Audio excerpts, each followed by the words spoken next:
So we've been asked to have a chat about some important questions, related to dating, pressures from your family, etc.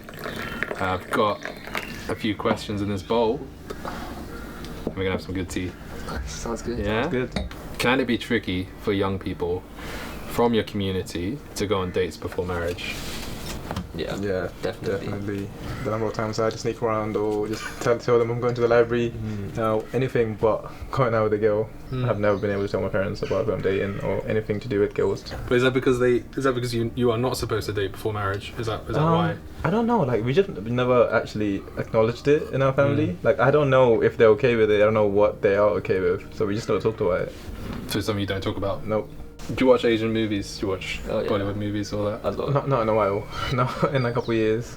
Because when you were a child, when you were a child, So when the romantic scenes come on, I was so good. You just like, you just look away. You look away. Yeah. It's really hard to find places where there might not be someone there that you know. So stuff like library, Central London, because that's far away from my family or relatives, neighbours, or whatever.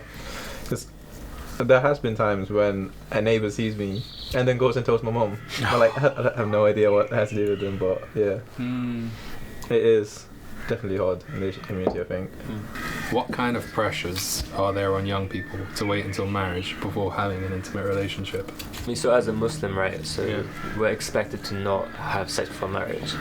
It's one of the, basic principles that I do know Muslim people who have, who have had sex.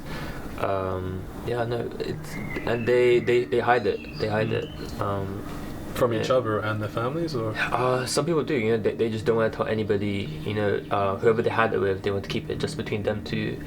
And they're just scared that if it gets out, then they'll get judged for it. And stuff like that. Yeah, I think judgment is like a big factor when you're like opening up about, speaking to someone or whatever. Like, you don't want like your community. It's just not your parents; it's their community as well. Like, I feel like your community is gonna judge you, your parents are gonna judge you, like everyone. And then the parents really care about the community things as well. It can get difficult. Yeah. There's this phrase in in Urdu, right, and Hindi. It's "log kya hakenge." Yeah. What will the community say? Oh, okay. What people say? Yeah. Yeah, and I mean, I'm Gujarati Hindu, so I guess I have the same sort of pressure, but it's not.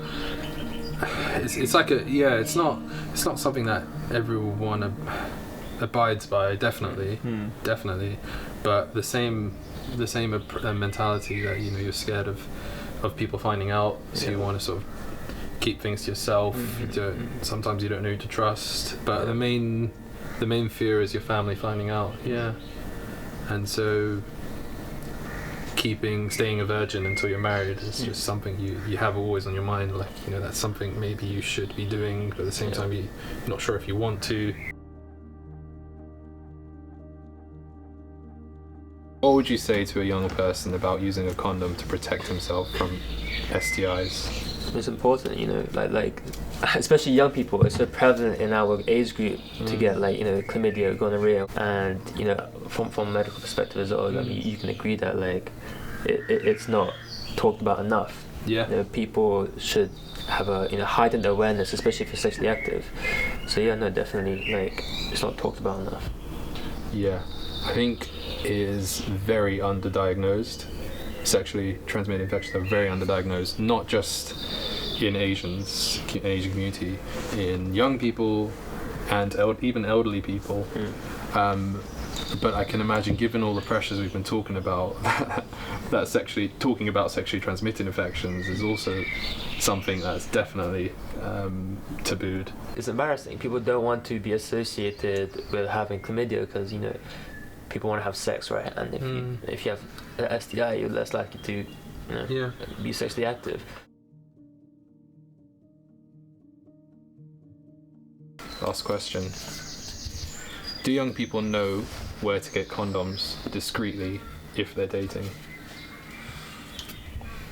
I think it is hard. Definitely, it is something that's very difficult for young people to get condoms because of just the stigma. Like as someone just being seen, like if someone sees you buying it, but there are like places that where you can get it. Like I said, you can get it from like toilets. I think there's like the £1 or free, depending on like universities. I think they have some, if I'm not mistaken. And then the C card, which is also a way of getting it.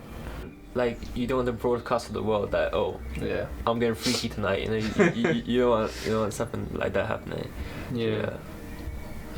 So it can be tricky to get condoms discreetly.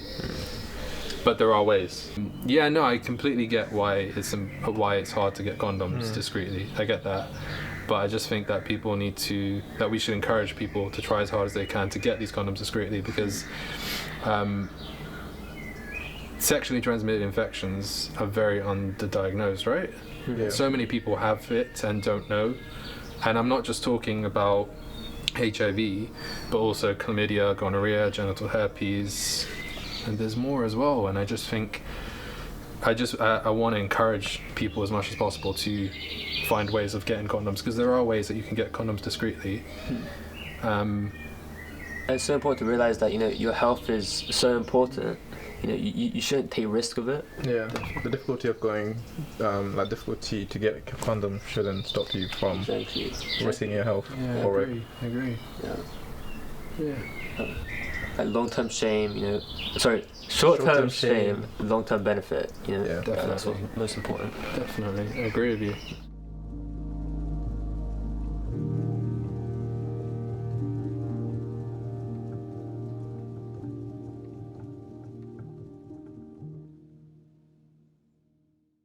Ba-da-bum, bum, bum. Ba-da-bum, bum. Ba-da-bum, bum, bum.